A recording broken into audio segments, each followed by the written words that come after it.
Hello, Dominic Price here with my mission project for Mr. Stults' 4th grade class. The mission I chose was San Gabriel Arcangel. Mission San Gabriel was founded on September 8th, 1771 by Father Sarah and 2 other missionaries. The San Gabriel mission is the 4th mission founded. The mission was named for Saint Gabriel, who was God's messenger. The mission is located 9 miles east of downtown LA. Mission San Gabriel was built like most Spanish missions. It was shaped like a quadrangle around the courtyard, so now let's go take a look inside. This is the chapel. This is where they would hold their services and pray. As you can see, there are lots of pews, stained glass windows, chandeliers, and paintings. Up front is the altar. A priest would stand at the pulpit. There's 100-year-old paintings hanging of saints and angels. The colors for the paintings came from the minerals in the surrounding earth. There is also a stair in the back which would lead to a balcony. Next is the bell tower. There are 6 bells. They would use the bells by ringing to tell them to eat, sleep, pray, or work. The bells wall is also called a campanario. It's a wall with 6 different sized bells. All of them are often 100 years old.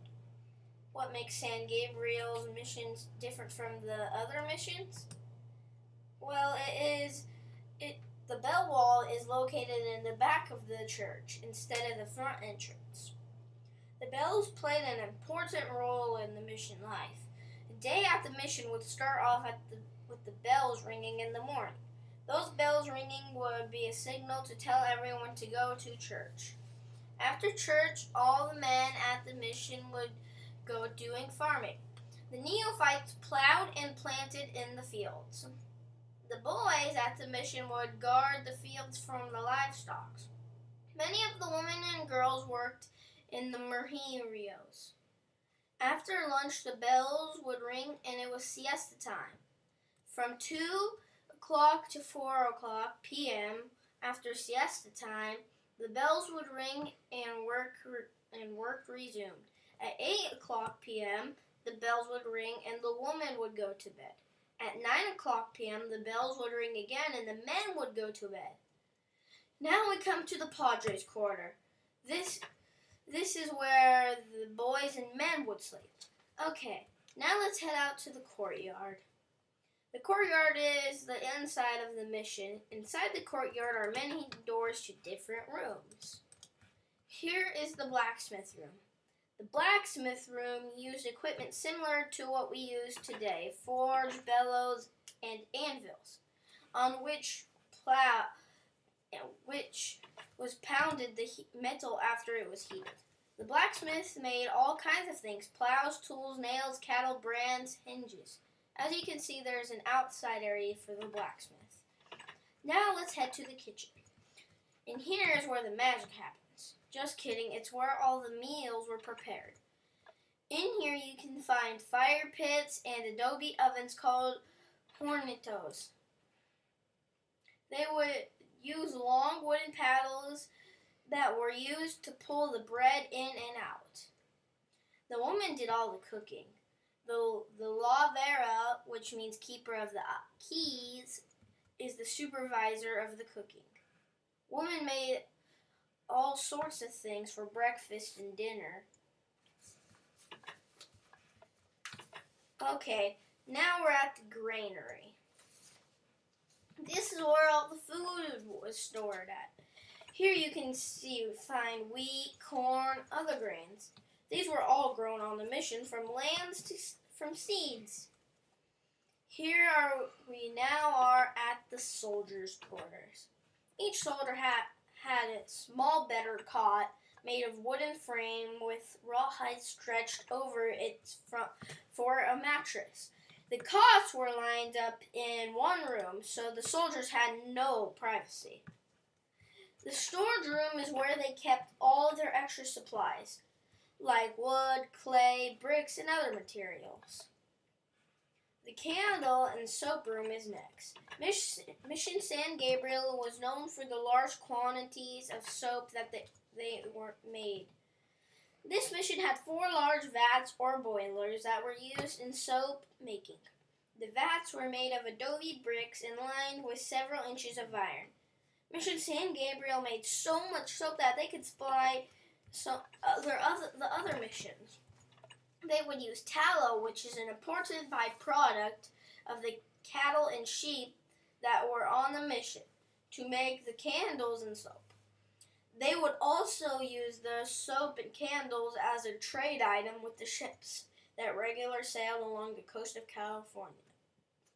Now we are out in the courtyard. Here is the well. Here is where they get all their water. A lot of their lives took place out here due to the fact that because of the adobe buildings, there were few windows and natural light. Mission San Gabriel was made of a couple things. The main item they used was called adobe. Adobe is a brick made of mud, straw, and crushed grass.